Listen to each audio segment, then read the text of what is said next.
નમસ્કાર દર્શક મિત્રો, સ્પાર્ક એક્સપ્રેસ ન્યૂઝ સાથે હું છું રાજ। એક નજર કરીએ આજના મુખ્ય સમાચાર પર। ઈરાન, ઇઝરાયલ અને અમેરિકા વચ્ચે થયેલા યુદ્ધ વચ્ચે હવે શાબ્દિક પ્રહારો પણ જોવા મળ્યા છે। ઈરાને કહ્યું કે અમેરિકા પાસે તાકાત હોત તો અત્યાર સુધી યુદ્ધ જીતી ગયું હોત।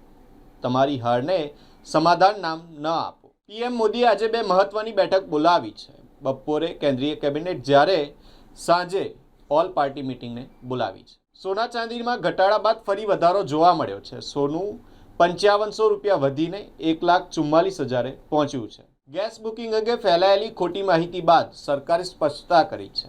25 દિવસ ડિલિવરીના 25 દિવસ બાદ બીજો ગેસ બુકિંગ કરી શકાશે। નવસારીના ચીખલીમાંથી માનવતાને શરમાવે તેવી ઘટના સામે આવી છે।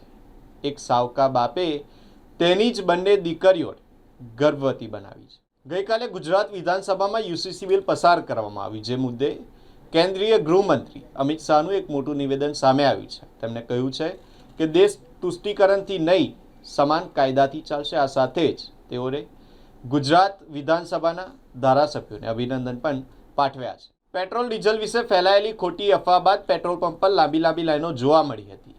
આજે આ અફવાઓનો અંત આવતા દરેક પેટ્રોલ પંપ પર સામાન્ય સ્થિતિ જોવા મળી છે। સુરતના ખજોદ ડમ્પિંગ સાઇટમાં લાગેલી આગ 24 કલાક બાદ પણ બેકાબૂ છે।